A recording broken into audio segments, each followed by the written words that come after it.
Lonjakan kasus positif virus corona di Amerika kini beralih ke daerah Midwest atau Barat Tengah. Is that we're starting to see in Ohio, Kentucky, Tennessee, Indiana, that inkling of a percent increase of cases that are positive. That's a warning sign that you might be seeing a surge. Kebanyakan negara bagian di daerah Barat Tengah ini tidak melihat jumlah kasus positif COVID-19 yang signifikan sebelumnya. Kasus positif di negara bagian Ohio dan Kentucky misalnya baru mulai mengalami pelonjakan setelah pembukaan kembali tanpa ada gelombang pertama. Pakar menilai pola gelombang tidak bisa diterapkan pada penyebaran virus corona. Well, first of all, we have to understand we're really not experiencing waves anymore. This is a coronavirus pandemic that is not like one we've seen with influenza before. This is just one constant forest fire looking for human wood to burn.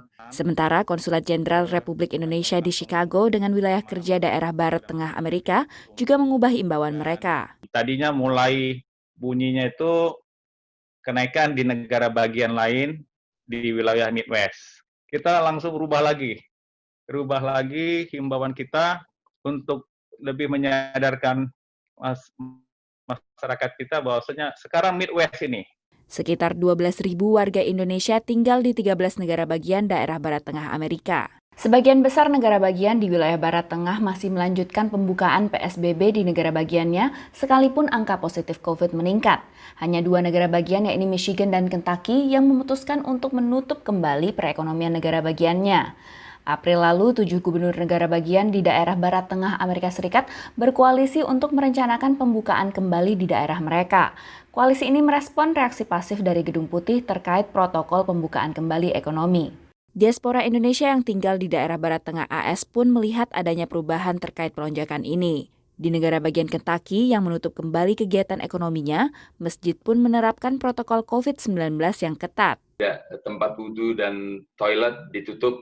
Jadi orang harus wudhu dari rumah, harus membawa prayer sajadah sendiri. Kami punya protokol sendiri juga bahwa orang yang lebih tua dari 65 tahun atau lebih muda dari 13 tahun tidak diperkenankan untuk ikut kegiatan di masjid.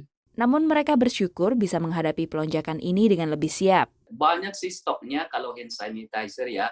Masker juga saya lihat sudah tersedia. Tidak kayak dulu saya tanya masker nggak ada gitu kan.